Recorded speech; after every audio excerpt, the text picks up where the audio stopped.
Thank y'all for tuning back in to Dirty South Sports. I'm your host, Ty Two Times. Let's get into the video, man.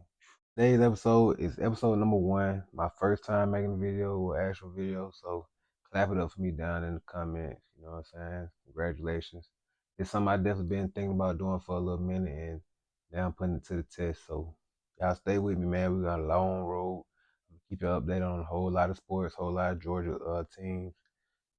UGA, Atlanta Falcons, Atlanta Hawks, Atlanta Braves, United, all the Georgia teams, and more. Definitely college football, definitely college basketball, definitely NFL, definitely NBA. So y'all stay with me. All right, let's talk about this Falcon loss, man. Sad, sad day if you're a Falcon fan.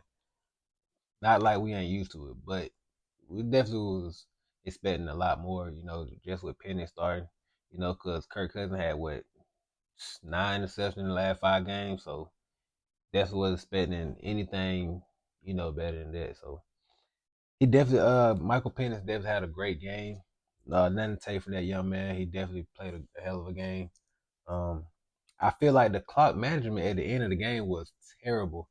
I feel like we should have called a timeout. We had like 2 timeouts left late in the game that we should have utilized, but we didn't.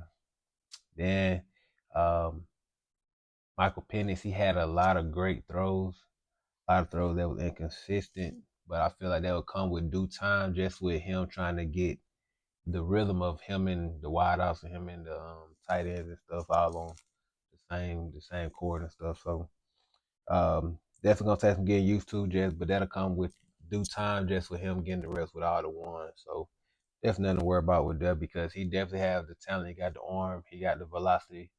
He throw a hell of a ball. So definitely got some promising thing in our future as a Falcon fan. So that's definitely something to look forward to.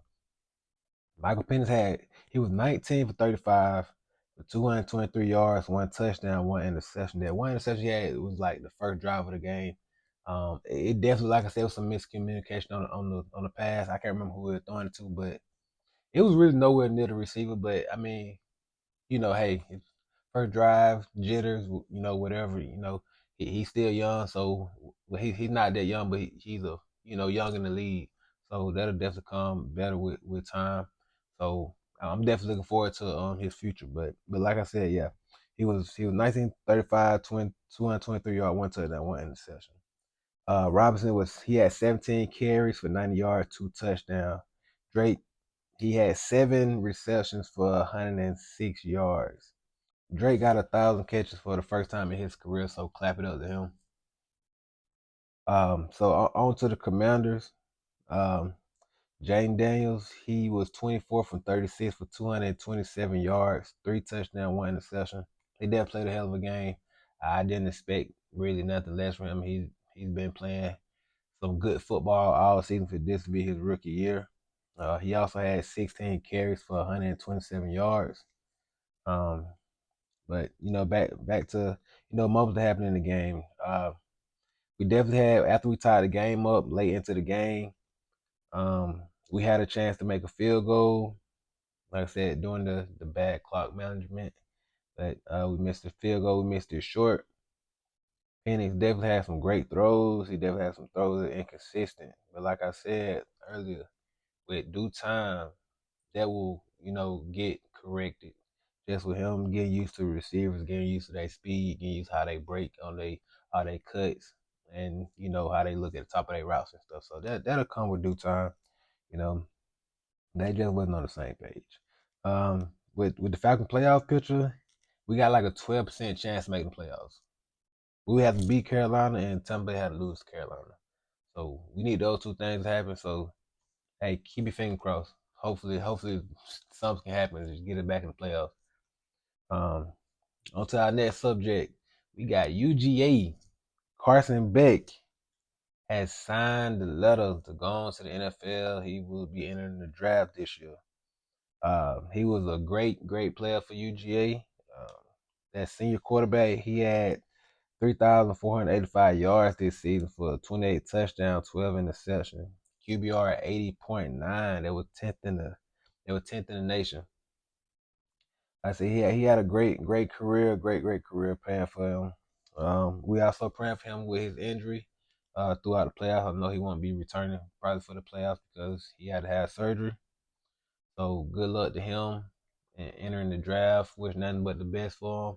Hey, go dogs! Woo woo woo. So on to our next subject.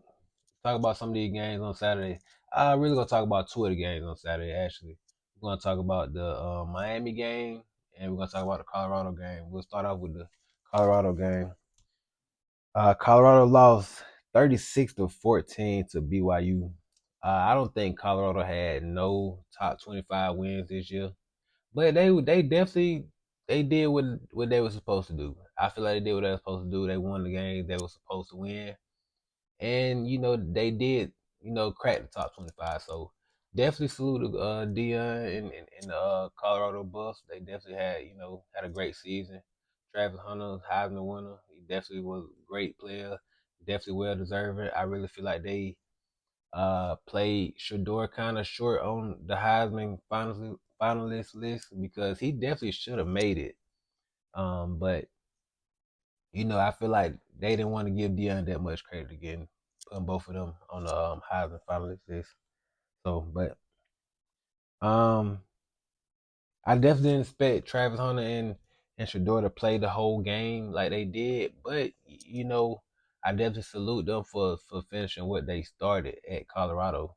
Definitely was a great way to come out. Lead with a bang. Even though you lost, they still fought to the end. So you definitely tell they're passionate about this game, about this sport. Definitely looking for great things for them in the NFL. Hopefully, they both have great careers in the NFL, long careers in the NFL. Because I'm definitely gonna be watching and keeping up with them. Yeah, so late in the game, they were down two scores. I definitely didn't expect for them to play that much after being, down late in the game with them being lottery picks in my opinion. But like I said, much respect to them for finishing out the game. Shador was 16 for 23 for 208 yards, two touchdowns, two interceptions. Travis Hunter had four receptions for 106 yards, one touchdown. They finished the season with 9-4.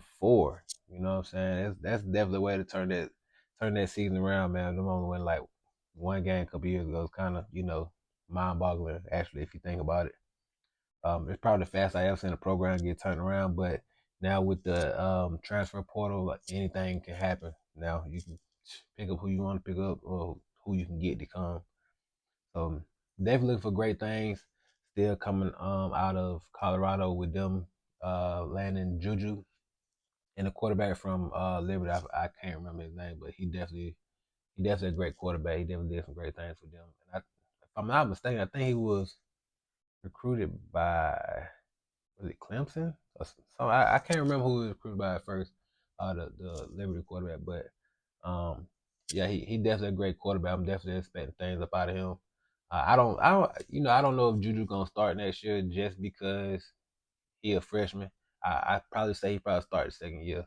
I think the other guy, I think he's a senior. He'll be a senior next year, so that'll be his senior year. So I think Juju will probably be behind him. He might get a couple snaps, but it's definitely gonna be a quarterback battle for sure. Um, go Buffs. Shout out Dion, shout out Travis, shout out Shador, the whole Buff Nation. On to the Miami game. Cam Ward, man. I really don't know what to say about Cam Ward, honestly, man. I really thought he was a good guy. He seemed like a great leader, great player. But I feel like what he did was selfish. You know, he played in the game to break a record, and after he broke that record, he did not play no more. Like he subbed himself out. I just feel like myself I can't respect that. I really can't respect that. Like if you gonna sit out because you don't want to get hurt out of the game because it's just a bowl game, you're not in the playoffs or anything. Respectful. I respect that. But to play a game and then to quit on your teams in the middle of a game after you had a chance to win. Like you could have won the game. If he'd have played, he'd have won the game. They really didn't have no chance. He would have won the game if they would have played. But just to quit on your team like that, I can't respect it as a man. So man to man, I definitely don't respect. He definitely lost some respect from me. Um, but I was so confused on it. But they ended up losing that game 42-41. But as a quarterback and just as a player, as a brother, out of all the sweat, blood, and tears y'all go through all the training camps and stuff, yeah, it's terrible, man. It's terrible. He was 19. I mean, he was 12 for 19 for 190 yards, 3 touchdowns, 0 interception in the first half. Then he had Emery Williams come in for the backup. He came in. He was 5 for 14 for 26 yards and a touchdown. Just sad, man. He Cam Ward could at least got a team in there and got the field goal range at the end of the game to win the game. Because he could have got in, made a couple throws, got a field goal range, kicked the field goal, won the game. But hey, it's just hard to respect somebody like that. But I don't think that I hurt his draft stock or anything like that. But definitely, if they do look at character, which they probably do, I don't think it'll stop them from picking them. But it definitely have him kind of thinking about stuff. I feel like it was kind of a selfish decision for him to do that. But that's it on the first episode of Dirty South Sports. Y'all stay tuned. We got a lot of information coming up. We're going to keep y'all updated. We got the UJ game coming on the first. A lot of big games, We'll keep y'all updated on all of those games that come out on the first. So y'all stay tuned. Until next time, it's your boy, Ty 2 times, and we'll be back. Dirty South Sports. We out.